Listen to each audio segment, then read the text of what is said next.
I'm here at Brew-School in the UK in Bakewell with Marvyn White. Marvyn's a trainee brewer at Thornbridge and is also running some of the courses here at Brew-School. Marvyn, thanks for doing this with us today. No worries, that's fine. So can you tell us a bit about how you first got into homebrewing, what got you involved? Basically, I mean, I was a professional musician for about sort of 4 or 5 years, and I was bored in the day, basically, because I was doing nothing in the week. And I thought, I want a hobby, I want something different to do. And I'd sort of started getting into beer and ales and that kind of thing. I thought, why not make my own beer? So I basically just went into the local homebrew shop and took it from there. And then about a year later, I went in for some brewing sugar and just having a chat with the boss and whatnot, and got a full-time job there. So yeah, I walked out with a full-time job, which is amazing really, and I was there for a good 3 or 4 years-ish. And whilst I was there, I got introduced to the Grainfather system, and I think we had the first one in the country where it was. So I basically knew the system from the start, and I did all my brewing was done on the Grainfather, and I absolutely love it. Yeah, and I learned how to brew on that system. I learned about sort of different water treatments and that kind of thing. And I just took it from there, really. Great, yeah. And so how did you make the move from sort of home brewer to more professional? Well, obviously while I was working at the homebrew shop, I was thinking, I want to take this further. What can I do? And obviously while I was there, I was talking with different brewers and whatnot.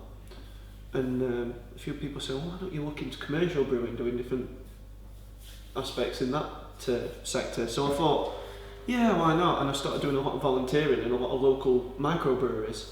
And whilst doing that, I was making new friends, new contacts, doing as much networking as I possibly could. And I actually went for an interview for a couple of breweries, didn't get the jobs, so it's sort of a bit deflating. And then I got offered the position at Thornbridge, which is like one of the leading companies in the country. I was like, wow. So yeah, I'm a trainee brewer there now.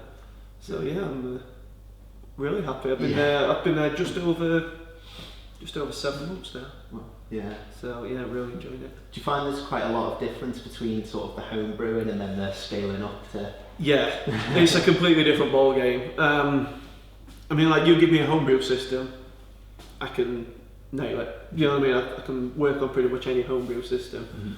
Mm-hmm. And then sort of scaling up to a larger scale, it's like, wow, this is daunting. I mean, obviously the principles are the same, but yeah, it is a lot different. Mm-hmm. a lot different. Especially like the cellar work with the fermentation and that kind of thing. It's not just putting your beer in a vessel and then waiting for it to ferment and then bottling it or kegging it or whatever. It's doing all the checks and that kind of thing. Mm-hmm. But another thing with it as well, I've actually applied those skills I've gained into my homebrewing, and now my homebrewing's a lot better. Basically. Yeah. That's pretty cool to hear that you can transfer the skills from. Yeah, exactly. And I've got a lot of access to hops and grain and that kind of thing. So yeah, and all my treatment chemicals and whatnot. So that's always a bonus. But I say I can also get all my beers analysed as well at work. Oh, that's cool. So that's always a good thing. So I do a homebrew, just take a couple of bottles in and analyse the beer at work, so it's alright. And it's quite surprising with using the Grainfather how well the beer has worked. It's pretty good. It's pretty impressive. Yeah, brilliant. So you're doing a couple of courses with Brew-School, but one of them's going to be kind of Grainfather specific teaching. Yeah, basically what we're going to do, we're going to be doing a Grainfather course.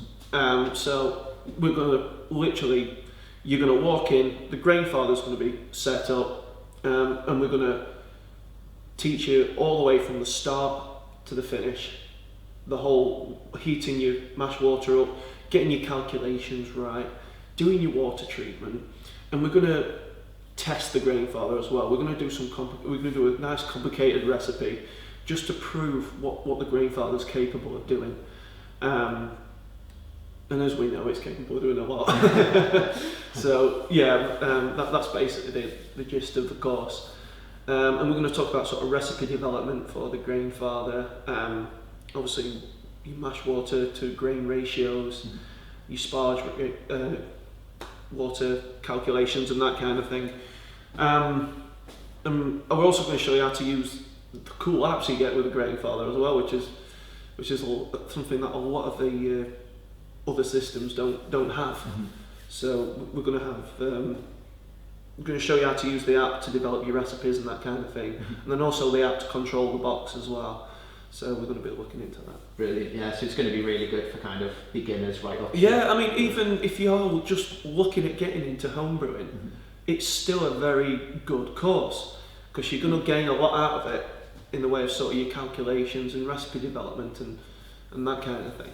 Yeah. So yeah, that's the idea. Brilliant, brilliant. So do you have a favourite kind of recipe that you like to brew at home? Favourite homebrew recipe? Basically, I've literally just got a smash brew recipe, and all I do is with a Grainfather, it's probably 4k Amarisal, and just hop it with some Cascade, like 15 grams bitter in, and then about 50 grams dry hop in, and 50 grams aroma, and that's all I do. It's all Cascade, and it's cracking little beer. It works, and it's about 4.5%, and it works a treat. Yeah, drinkability and simplicity is the key. Yeah, that's it.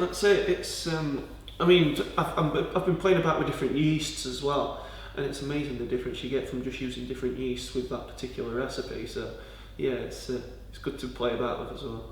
Brilliant. But it's also a very good recipe for beginners to just do something simple. I always say to like beginners, just do a simple smash brew, single malt and single hop, just 4k Amarisal, and then just hop it with some Cascade or some fruited hop. Yeah. If you can get hold of it. Yeah. We always recommend it as a great way to kind of try new hops as well. Yeah, it's a brilliant thing for that. I mean, there's so many new hops coming through on the market, and that kind of recipe is perfect for that kind of thing. So yeah. Brilliant. Well, thank you very much for speaking to us. No worries. It's been great talking to you. No worries. Really appreciate it. Brilliant.